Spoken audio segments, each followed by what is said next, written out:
Ben ça peut aller jusqu'à peu près jusqu'à 300-310 km/h. Le maximum vitesse, c'est pas la chose qu'on triple là-dessus. C'est vraiment les courbes. Le stretch, c'est la place que nous autres, on peut relaxer un peu.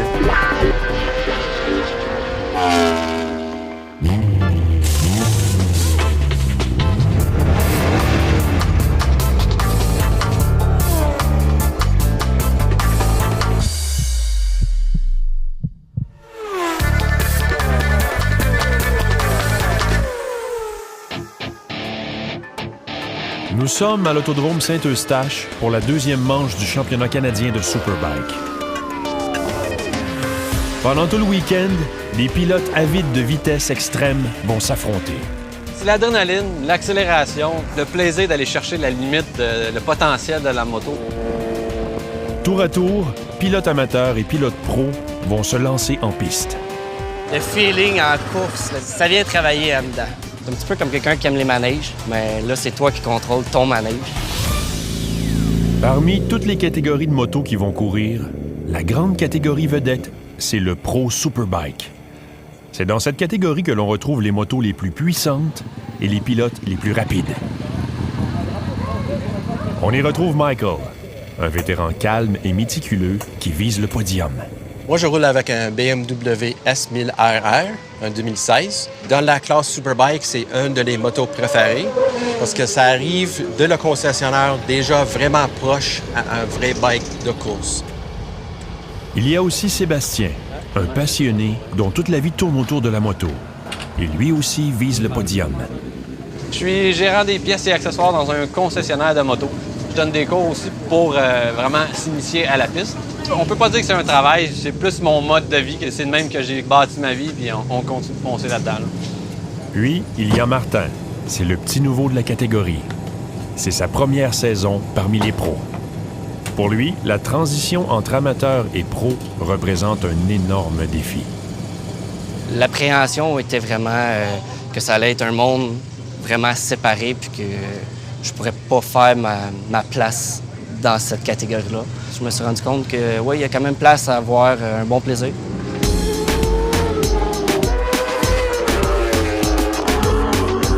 La particularité à Saint-Eustache, c'est une piste qui est quand même assez petite. On passe souvent à la même place. Il y a beaucoup de bosses. Il y a du monde qui dit que c'est plus proche à une piste de motocross. Un circuit qui est quand même exigeant physiquement.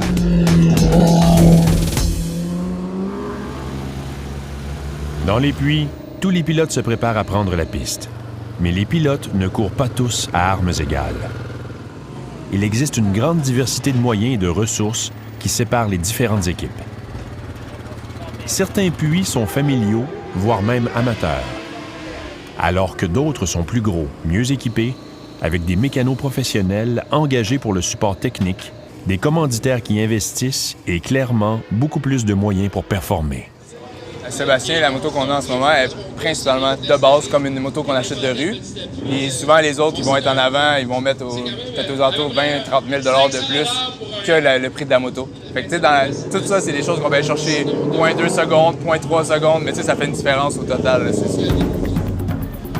Michael court depuis 22 ans. Même s'il n'a pas les moyens financiers des grosses équipes, il a su trouver un bel équilibre pour continuer de profiter de sa passion et bien performer sans pour autant se ruiner. Lors des événements de course, sa famille l'accompagne et il a l'aide d'un mécano avec lui. Il y a des enfants, Jamie, à 13 ans, Jaden, à 10 ans. Oui, seulement de course en course, avoir le plus possible. Une équipe de soutien. Et on sait que l'année... J'ai un crew qui vient avec moi, qui s'appelle Kyle. Il me donne de l'aide de soutien mécanique.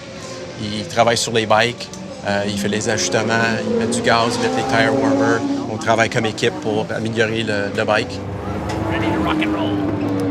Pour lui, la première étape de la fin de semaine, la qualification, est absolument cruciale. Et avec l'aide de son équipe réduite, il fait tout ce qu'il peut pour mettre toutes les chances de son côté. Nous autres, on travaille pour améliorer le bike, pour avoir un meilleur temps de piste sans prendre plus de risques. Puis là, une fois qu'on arrive dans les qualifs, c'est là que je commence à vraiment pousser pour chercher la vraie limite. Sébastien, dit le shaker, doit lui aussi courir avec des moyens limités et tenter d'en tirer le maximum. The Shaker, dans le fond, c'est mon nom de famille qui est mal traduit, trembler, shaker, shake. Fait que c'est vraiment de là que ça part. Là. J'ai une moto qui brasse généralement beaucoup parce qu'on n'a pas un énorme budget, fait qu'on n'a pas les suspensions adéquates, fait que ça brasse un petit peu plus que les autres, là, mais c'est correct. Le frère de Sébastien, ainsi qu'un ami, qui fait office de mécanicien, l'accompagne.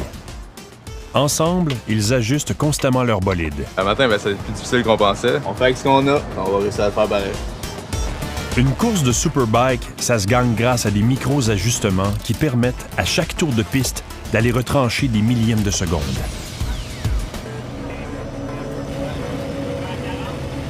Je connais Sébastien très bien. Je lui considère un ami. Mais des amis dans le motorsport, c'est une relation bizarre parce qu'on les aime, mais on veut les battre. Michael Leon, ça fait quelques années qu'on joue ensemble. Des fois, je le bats, des fois, c'est lui qui me bat, fait que c'est quand même le fun. Martin, quant à lui, est un casse-cou extrêmement déterminé. Peut-être que j'essaie de pousser plus loin ma machine que d'autres le font. Je souhaite toujours qu'ils se plantent pas, comme dernièrement c'est arrivé. Le devant est vraiment décroché, puis je me suis ramassé dans le gazon à faire des culbutes. La moto aussi a culbuté.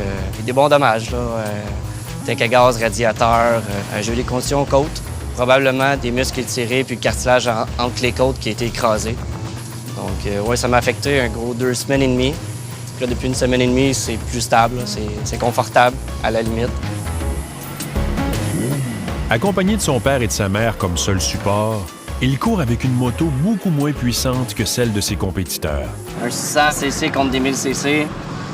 Malheureusement, il manque quand même 400 cc. C'est presque le double de la puissance, un 1000. C'est un vieux 2008 qu'il y a. Puis je l'ai vu dans les années passées, passer en avant des 1000 cc. Là. Sauf que c'est un vieux 2008. Il y a du lousse un peu partout. Les bearings sont plus serrés, ça roule moins bien. Déterminé à prendre un maximum d'expérience, il a décidé de compétitionner non seulement dans la classe Pro Superbike, mais aussi, parce que les caractéristiques inférieures de sa moto le lui permettent, dans une classe secondaire. Pour améliorer mon endurance, améliorer mes temps, améliorer ma ligne de course. Ben moi, je sais que Martin, il veut pas finir dernier. Il est compétitif au bout. Moi, ça me dérange pas. Tu gardes ça debout jusqu'à la fin, puis tu fais de ton mieux. L'objectif est vraiment de terminer ma course aussi pour aujourd'hui. Pendant que Michael, Sébastien et tous les autres pilotes de la catégorie Pro Superbike travaillent sur leur bolide, Martin, quant à lui, est déjà en piste dans sa catégorie secondaire. Ça donne plus de pratique, mais avec les chaleurs qu'on a, ça te donne aussi que tu te brûles plus parce qu'il fait très chaud. Pour les pilotes de la catégorie Pro Superbike, les qualifications se dérouleront en 2 étapes. D'abord, les pilotes ont un premier 20 minutes pour réaliser le meilleur tour de piste possible. Les 10 pilotes ayant réussi les meilleurs temps auront ensuite droit à un 10 minutes supplémentaires en piste pour essayer d'améliorer leur chrono. Pour donner la chance aux 10 premiers, dans le fond, s'il y a un petit peu de trafic, parce qu'on est quand même proche d'une trentaine, là, ça leur redonne un autre batteur. Les résultats des qualifications détermineront les positions de départ pour la course de cet après-midi et aussi pour celle de demain. Les résultats des qualifications ont donc un impact majeur sur les courses à venir. Au début de la course, on est tous sur les lignes. Puis le premier rangé, il y a 4 places. Deuxième, 3 places. 4 places, 3 places. On fait la course contre les meilleurs pilotes au Canada. Si tu pars avec un désavantage, c'est vraiment tough.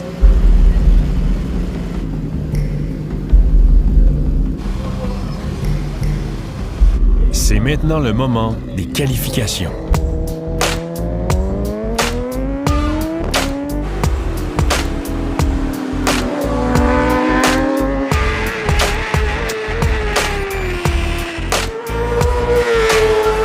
Quand les pilotes ont réussi ce qu'ils considèrent comme leur meilleur temps, ils sortent de piste et surveillent les performances des autres. Quelquefois, en constatant les temps de leurs compétiteurs, certains décident de retourner en piste pour tenter d'améliorer leur chrono. C'est vraiment de faire un bon temps, le meilleur qu'on peut. C'est sûr que si tu sens que tu peux pas aller plus vite, ça sert absolument à rien d'aller retourner sur la piste. Surtout considérant qu'on a une course quelques heures plus tard, on est mieux de garder notre énergie que de continuer à sortir.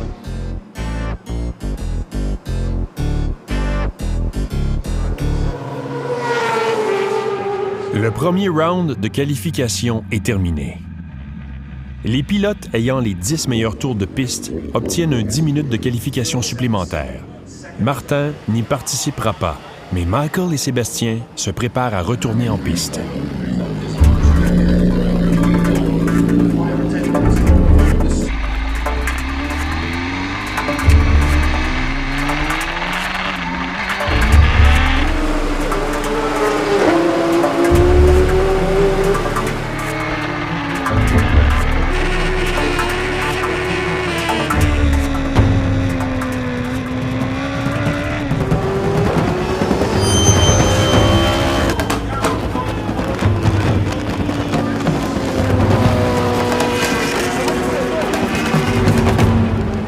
Quand j'ai vu l'accident, la moto était à environ 7-8 pieds dans les airs. Il y avait des morceaux de bike partout. Je ne savais pas qui ça a été, mais je savais que cette personne ne roule pas la même moto aujourd'hui, c'était possible. Après des années, on est capable de détacher. Si tu vois quelqu'un en avant, tu vois qui plante, c'est un de moins qu'il faut dépasser. C'est comme un peu la bataille.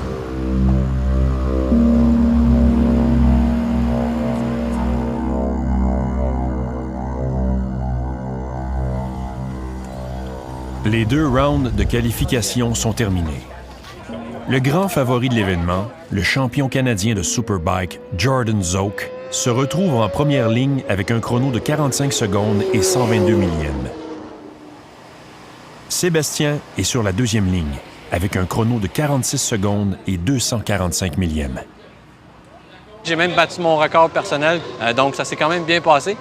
J'étais 3e pour une bonne partie de la qualification jusqu'à la toute fin où il y a 2 personnes qui m'ont dépassé. Donc, j'ai terminé 5e, donc sur la 2e ligne. Michael est juste derrière lui avec seulement 87 millièmes de seconde de plus.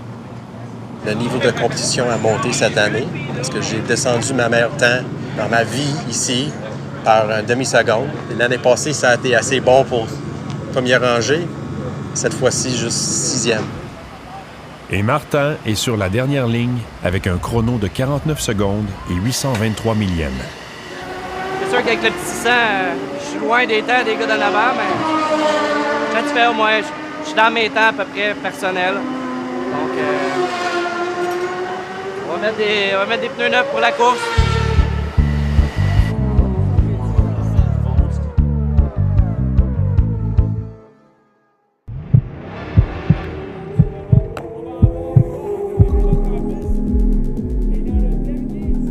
Les qualifications viennent d'avoir lieu et dans quelques instants, ce sera la première course de la catégorie Pro Superbike. Les pilotes se préparent à prendre leur position sur la grille de départ. People's champion, fast qualifier, and lap record holder here at Saint-Eustache, Jordan Zoke. 74 machine, Royal Distributing sponsored rider who almost won the Superbike race last year. He owes us one, Quebec. Number 74, Michael Leon. Beside him, the Shaker. Number 24, former Pro Rookie of the Year, Sébastien Tremblay.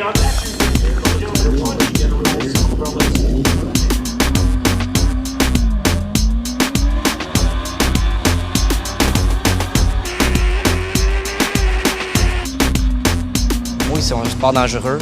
Par contre, un sport encadré. Il y a des protections à toutes les entrées et sorties de chacune des cours. Il y a une ambulance sur place. Oui, je pense que c'est dangereux. C'est comme tous les sports motorisés. Il y a un élément de danger. Ça fait partie de la game.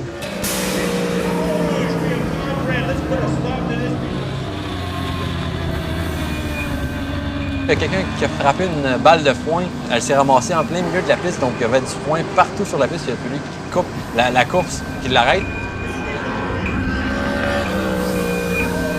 Avec un rouge, là, j'ai hâte de le voir arriver.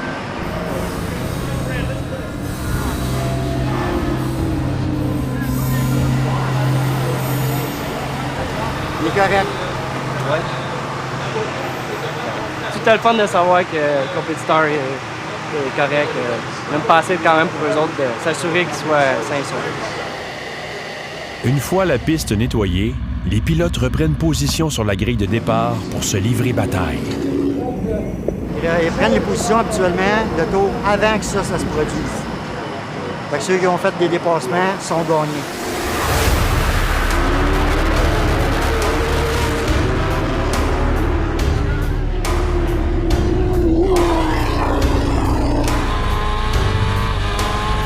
C'est exigeant.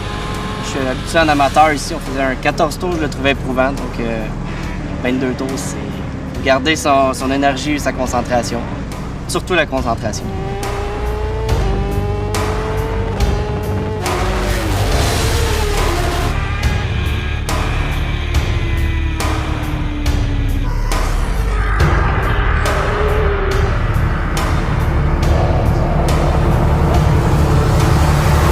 Ça a été en deux parties. Là. Il y a eu évidemment un accident le premier, fait que là, ça a été arrêté.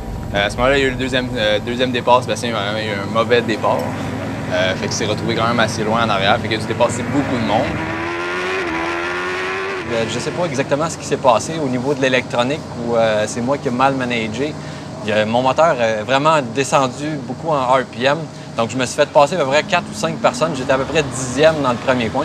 C'était difficile de rattraper sur mon nœud. Mais après quelques tours, j'avais déjà passé 3 personnes. J'étais en arrière de Michael. Je le rattrapais tranquillement, pas vite. Fait que ça a été très émotif. Évidemment, la fin a été plus dure. D'un coup, il avait dépassé Michael Leon. Là, malheureusement, il y a eu une erreur qui s'est passée, puis il a passé tout droit au bout de la ligne droite. Il a fallu que je fasse un détour avec un arrêt. Donc, il a fallu que je laisse passer 2 personnes. Et malheureusement, il restait 2 tours avant la fin. Là. C'est un sport très émotif, un sport d'erreur. J'ai terminé 7e. L'avantage, c'est que les temps étaient quand même très bons, fait qu'on a un bon feeling pour demain aussi. Donc, j'étais chanceux de regagner 5e. Le premier départ qu'on a eu, j'ai eu un très bon départ dans l'ensemble. Je me suis retrouvé quand même à dépasser 3-4 personnes dans les premiers tours. J'étais mieux positionné que la deuxième partie.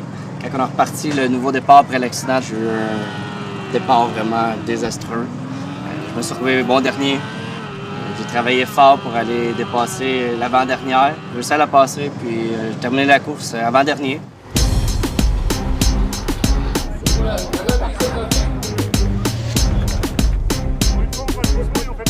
Je suis content parce que c'est un double-header, alors je suis aussi concentré sur demain. On a trouvé peut-être quelque chose pour améliorer le bike encore, pour avoir peut-être un peu plus de vitesse à la fin. L'objectif de demain, c'est finir meilleur que j'ai fini aujourd'hui. Au moins une position en avant. Ben, aujourd'hui, pour être mieux, il aurait fallu que ce soit un petit peu plus frais. Demain, ça va être plus chaud, fait que ça va être pire.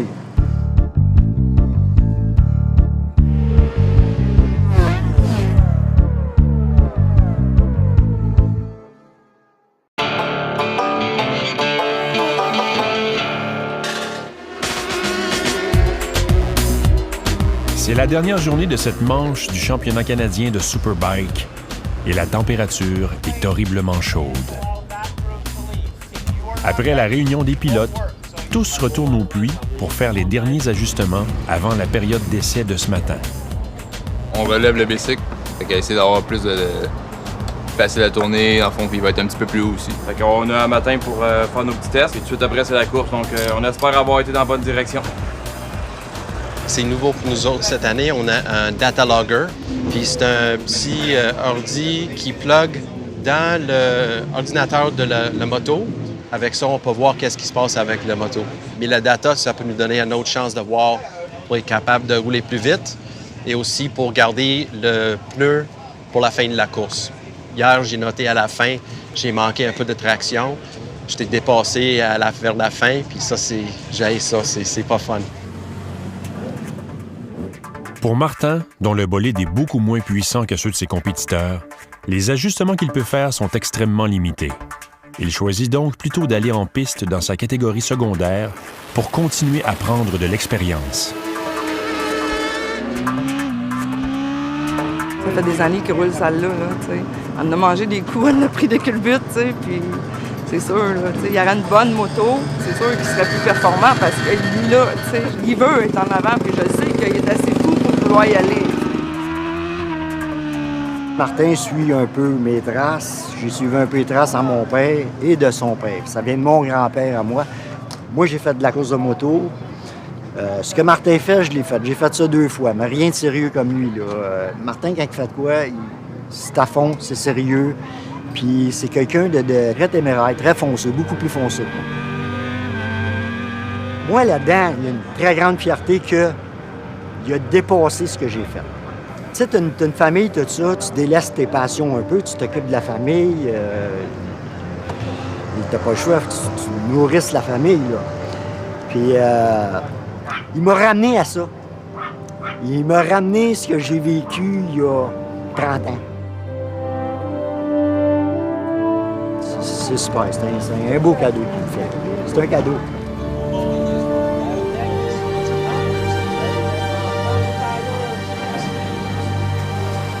Mais Martin n'a aucun répit, parce que maintenant, c'est la période d'essai de la catégorie Pro Superbike pour permettre à tous les pilotes de tester les ajustements avant la course finale. Tout le temps des compromis. Quand on fait un changement, ça améliore quelque chose, ça peut détériorer quelque chose aussi. Donc, il faut essayer de trouver une configuration à la moto pour essayer de rendre les aspects, des comportements de la moto différents.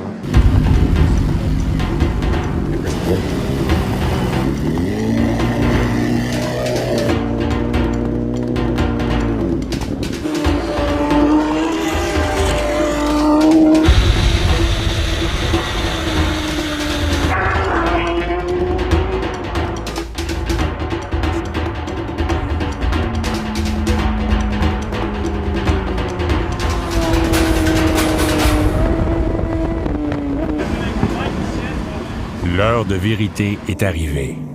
Les pilotes connaissent maintenant la piste et le comportement de leur bolide. C'est le moment de tout faire pour performer. Là, ça me regarde pas pire, parce que la route est encore stiff. Passer à pro, c'est complètement une autre catégorie. Là. La différence, c'est vraiment au niveau de la préparation des motos. Tout le monde est vraiment plus professionnel. On a vraiment beaucoup plus d'expérience à savoir qu'est-ce qu'on peut faire sur la machine pour aller plus vite. Il faut essayer de prendre ça par étapes et essayer de prendre l'expérience qu'on peut retirer de ceux qui sont plus vite que nous. Pour Sébastien et Michael, c'est aussi le moment de voir qui des deux va arriver devant l'autre. Avoir un bon départ pour être capable de jouer avec le peloton de tête, ça serait vraiment, c'est vraiment ce que j'aimerais. Là. De faire le mieux qu'il est capable de faire, puis même là, je veux lui battre.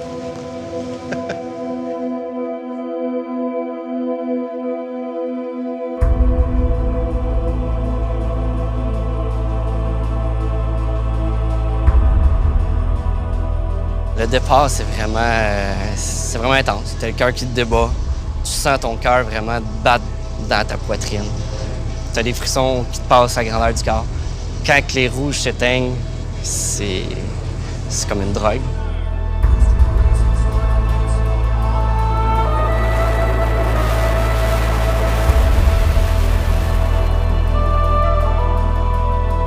Tranquillement, pas vite, le train se sépare un petit peu, puis tu te retrouves avec ton petit groupe de personnes qui est vraiment dans tes temps personnels. Tu t'accroches à eux. L'objectif est vraiment d'essayer un dépassement, d'aller jouer un petit peu dans leur esprit. Une fois de temps en temps, juste aller freiner plus tard, te présenter, montrer que tu es là en arrière de lui et tu es capable d'aller le dépasser. Quand tu suis un autre pilote qui est juste un petit peu plus vite que toi, ça peut t'aider. Parce que ça te donne un peu de confiance, tu es capable de suivre un rythme, une vitesse un petit peu plus augmentée. On se pousse à notre limite, à la limite de la machine. T'sais, on se met dans une zone où il n'y a plus rien qui se passe autour, c'est vraiment nous et la machine. Et vraiment, on vient un avec la machine. Fait que c'est vraiment un sentiment qu'on ne trouve nulle part ailleurs. C'est assez fou. Tu arrives dans le milieu de la course, hein, puis tu commences à avoir hâte de voir le drapeau dernier tour.